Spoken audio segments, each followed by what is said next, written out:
Hello guys, today I want to show you a game between Michael Tal and his coach Alexander Koblenz, a sportmaster from Riga, 1957. So Tal played white, he played e4, c5, Nd3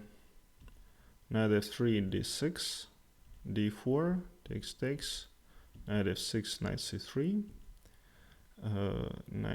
knight to c6. So this is Richter-Rauser variation of Sicilian defense. Not the most popular, but it's playable. Bishop to g5, e6. So this position occurred in Karakin against Caruana in candidates 2016, which white won, Karakin won. And Caruana played this for win. So queen d2, bishop to e2, bishop to e7, I'm sorry, long castles and black castles. So this all occurs all the time now. And white plays knight to b3, not the most popular variation, but Tal decided to keep this knight and avoid exchange of knights on d4. Queen to b6. So as I understand, the idea behind this move is not to allow potential exchange when white takes on f6, bishop takes on f6, and if black queen is on c7, then white will take on d6 and propose exchange of queens. So black wanted to keep queens on board. f3, a6, g4. So white is playing according to their plan to start the pawn storm on the king side, and black is preparing also to move away the queen and play b5. Rook to d8. Now black protects this pawn on d6. If white takes, then black will recapture with the bishop. But in Richter-Rauser, it's all the time that black is ready to recapture with this pawn on g6 and play with this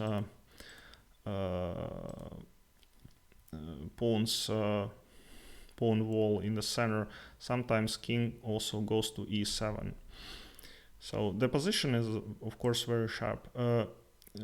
Bishop to e3, removing the bishop from the g5 square and preparing to play g5 himself with the pawn. So queen to c7, h4, and b5. So this is pretty standard position for Sicilian defense. Yeah, it can occur from many variations of Sicilian. So Tal plays g5 within tempo on the knight. In Najdorfs we see lots of knight going to h5, but in this particular case it would be a mistake, because white will win a tempo with queen to f2, threatening bishop to b6, winning the exchange, and later they will play f4 and win tempo with bishop to e2. So Koblenz played correctly knight to d7 and g6. That's a little bit unexpected. Normally you want to bring your pawn to h5, but Tal found out that he can start aggression first. It's very important to keep the initiative. Of course, you want to seize it, and you know that material or small pawn will not be such of great importance. So he played g6, h takes g, f takes g would be better according to engine, but I think Koblenz contemplated that he has a lot of pieces near his king, and he will defend with knight on f6 after this and block with knight on g8. So Tal played immediately h5. So black took the pawn and Tal recaptured. Knight f6. Winning tempo, and white returned to h1. So now they are preparing to move the queen to h2 and infiltrate to black's camp. So as you see, black is pawn up, but white has all the initiative, and they have opened g and h square. So I think white has a certain advantage. So d5 played by black. Now queen h2 is not possible because black will exchange the queens on h2, and Tal plays e5, blocking this diagonal. And important that queen cannot capture on e5, because then the black will lose their queen with bishop to f4, and if queen goes to f5, then bishop to d3 captures the queen. So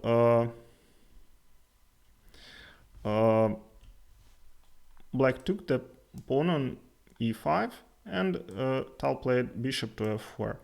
So now he is ready to play queen to h2. And the knight, of course, is pinned. So black plays bishop to d6, unpinning the knight. Tal plays queen to h2, now threatening mate in 1. And king to f8. It's standard for a human to defend such a position with running to the center. Queen to h8. Knight to g8. And knight to h7. Now white is threatening this g7 pawn. Actually, before that 2 or 3 moves, black, according to engine, had an advantage, but you have to find all these moves. Yeah, all white's moves are very logical, and after a couple of moves, now white managed to create real threats against the king on g7. So in this position, black plays f5. So now they bring the queen to defense. Now queen defends this g7 pawn. And very nice move. Bishop to h6. Now, if you notice, all these pieces are pinned. So the pawn is pinned because pawn cannot move. It's pinned from diagonal, and it's pinned on this 7th rank because rook will attack the queen. And the knight, of course, is pinned because king will be checked. So white has 3 attackers, and black brings rook to d7, which somewhat blocks coordination of pieces. This bishop is not playing. So Tal plays bishop takes on b5.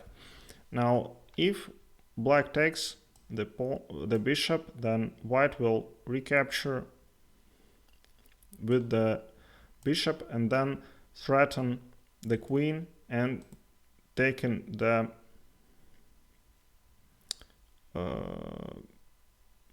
bishop on d6. So then if black retakes, then they will lose a defender. The second idea behind this move is to bring the second rook to attack to g1. If you play knight to g6, which traps the queen, then white plays knight to d4, and if takes, then black will retake here, and the position is still difficult, but white has somewhat advantage. So a lot of pieces are hanging, but the engine says that white is a little bit better.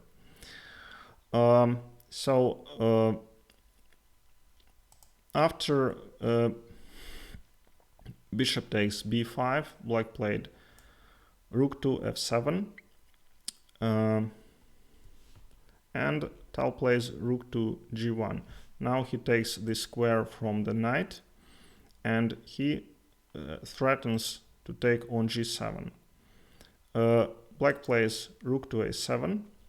Now almost all the pieces of white attack the g7, and black is defending with all the pieces. Now it's somewhat a stalemate, so no one can move their pieces, and Tal starts to bring another piece to attack, knight to d4.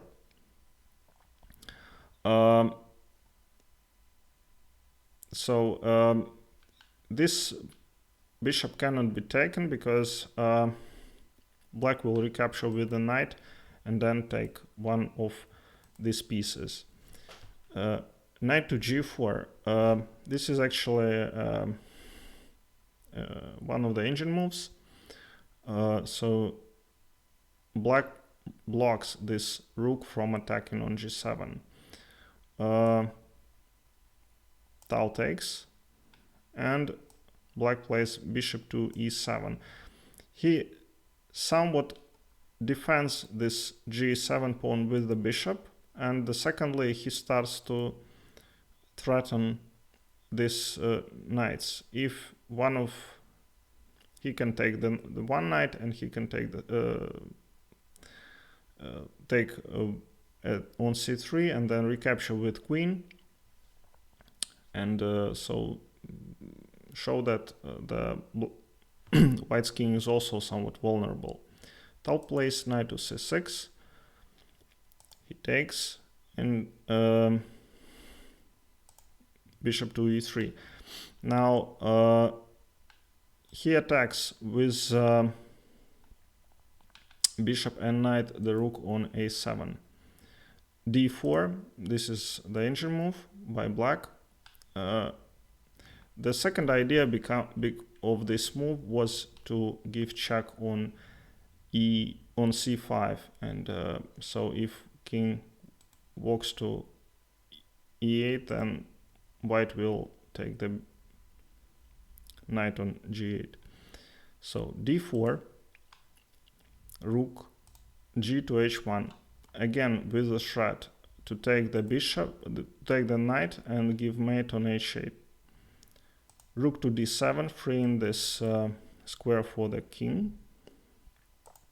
Rook to bishop to g5. Black takes the bishop, and Tal plays rook 1 to h6. Now again, all these pieces are pinned. Yeah, if black takes the rook, then bishop takes on h6, and then the queen falls. So black plays d3 with the idea to take on b2 and then play d2. Tal takes the bishop, d2, king to d1. He takes the knight, threatening queen f3 mate. But Tal plays rook to f6. and again, if pawn takes, then bishop to h6, with idea if king moves, then this is mate. And black is not in time to protect themselves, because